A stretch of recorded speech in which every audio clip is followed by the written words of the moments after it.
नमस्कार बच्चों, आज हम रिद्धि संस्कृतम की पाठ्य पुस्तक में पाठ 9 करण कारक है तृतीय विभक्ति के बारे में पढ़ेंगे। इससे पहले बेटा हम जो है प्रथम सत्र में जो है कारक के बारे में पढ़ चुके हैं और कारक के अंतर्गत हमने जो है कर्ता कारक और कर्म कारक के बारे में पढ़ा था।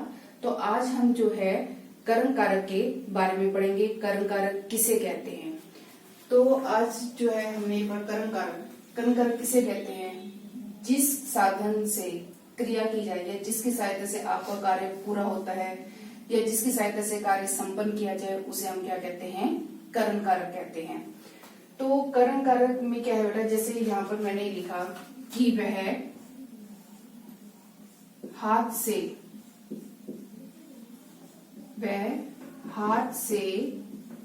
खाता है। ठीक है, अब आप यहाँ पर देख रहे हैं कि वह हाथ से खाता है, तो ये खाता है क्या है? आपकी क्रिया है। ठीक है, हाथ खाता है क्या? आपकी क्रिया है। और इस क्रिया को जो है पूरा करने में सबसे अधिक सहायता कौन कर रहा है? कौन कर रहा है? यहाँ पर हाथ कर रहा है। तो हाथ में क्या है? ये करण कारक है। क्या था बेटा कि यहाँ पर वह हाथ से खाता है, यानी कि खाने का जो काम है, खाने की जो क्रिया की जा रही है वो किसके द्वारा की जा रही है? हाथ के द्वारा की जा रही है। तो यहाँ पर हाथ ने जो है सबसे अधिक आपकी सहायता की। तो जिसकी सहायता से अब आपकी क्या है, जिसकी सहायता से क्रिया संपन्न की जाए, पूरी की जाए, तो वहां पर क्या होता है? आपका करण कारक होता है। तो खाने का काम जो है हाथ के द्वारा किया गया, तो हाथ में आपकी क्या हो गई? तृतीय विभक्ति होगी और इसमें कारक कौन सा हो गया? आपका कर्म कारक हो गया। जैसे अब यहाँ पर है कि वह कलम से लिखता है। वह कलम से लिखता है।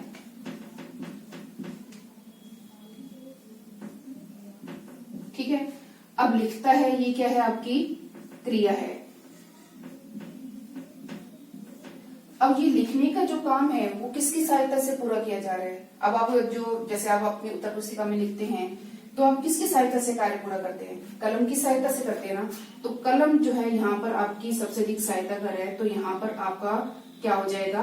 करण कारक। और करण कारक में क्या होती है? हमेशा तृतीय विभक्ति होती है। ठीक है, जैसे अब आप ये भी लिख सकते हैं कि जैसे वह कार से जाता है। वह कार से जाता है। अब आप यहाँ पर देखेंगे कि यहाँ पर क्रिया कौन सी है? आपकी जाता है। ये क्या है? आपकी क्रिया है। अब जाने का काम वो किसके द्वारा किया जा रहा है? तो किया जा रहा है आपका कार के द्वारा, यानी आप किसकी सहायता से जा रहे हैं? तो आप कार की सहायता से जा रहे हैं। तो इस कार से में क्या होगी? आपकी जो है तृतीय विभक्ति होगी और इसमें कारक क्या हो गया? आपका करण कारक हो गया। ठीक है, अब आगे आप देखेंगे कि जैसे ये है कि वह तराजू से तौलता है। वह तराजू से तौलता है। अब तौलता है यानी कि ये क्या है? आपकी क्रिया है। तो वो किस चीज से जो है चीज तौलता है? जब आप सामान लेने के लिए जो है दुकान पर जाते हैं तो दुकानदार किस चीज से चीज तोल कर देता है? आपको तराजू से तोल कर देता है ना। तो यहाँ पर तराजू में क्या हो जाएगी? आपकी तृतीय विभक्ति हो जाएगी और ये कर्ण कारक, यानी कि यहाँ पर जो है तराजू जो है आपका सहायक बना, यह आपका साधन है, इसकी सहायता से ही उसने तोलने का जो है अपना कार्य पूरा किया है। तो इसके अंदर जो है आपकी तृतीय विभक्ति है और कर्म कारक है।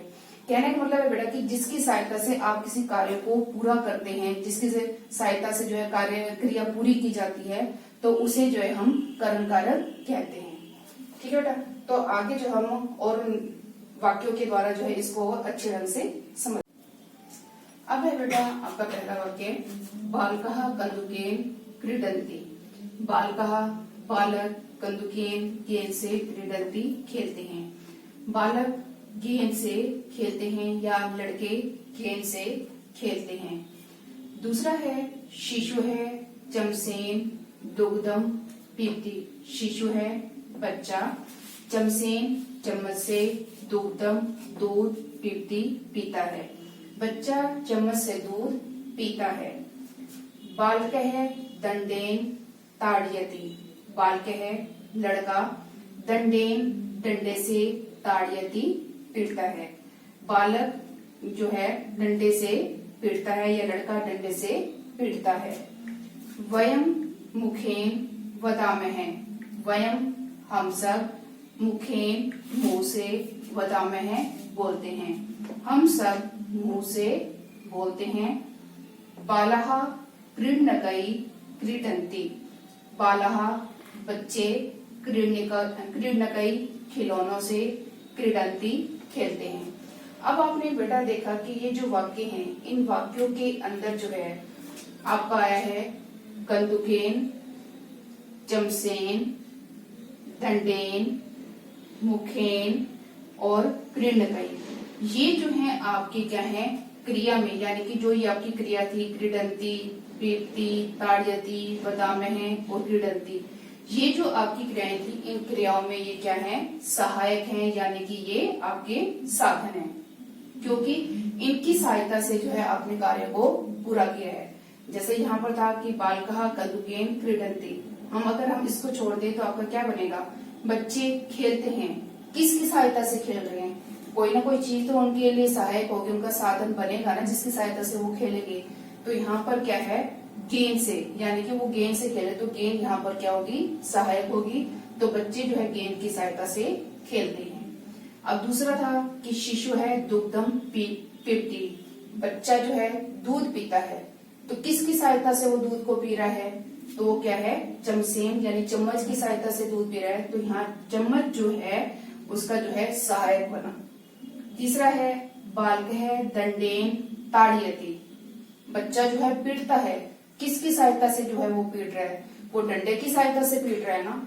तो यहाँ जो है इसके अंदर आपकी क्या होगी तृतीय विभक्ति होगी और यहाँ पर आपका कर्मकारक हो गया, क्योंकि वो डंडा जो है उसका सहायक बना था। अगला है वयम वदामहे, हम सब बोलते हैं। अब हम बोलते हैं तो किससे बोलते हैं, तो मुंह से बोलते हैं ना। तो मुंह जो है हमारा क्या हो गया सहायक हो गया, साधन हो गया। इसकी सहायता से जो हम अपना कार्य पूरा करते हैं। तो इसलिए जो है मुखेन आपका क्या है सहायक बना। तो इसके अंदर तृतीय विभक्ति और कर्मकारक है। बालः जो है क्रीडन्ति, बच्चे खेलते हैं। किसकी सहायता से खेल रहे हैं, खिलौनों की सहायता से खेल रहे हैं। तो खिलौनों की सहायता से उन्होंने अपना कार्य जो है पूरा किया। तो ये जो है क्रीडन्ति जो है आपकी क्रिया थी, तो इसमें जो है सहायक क्या बना खिलौने बने। तो इसमें जो है आपकी तृतीय विभक्ति होगी और कर्मकारक हुआ। ठीक है बेटा, चलिए आगे हम जो है इस पाठ को पढ़ते हैं।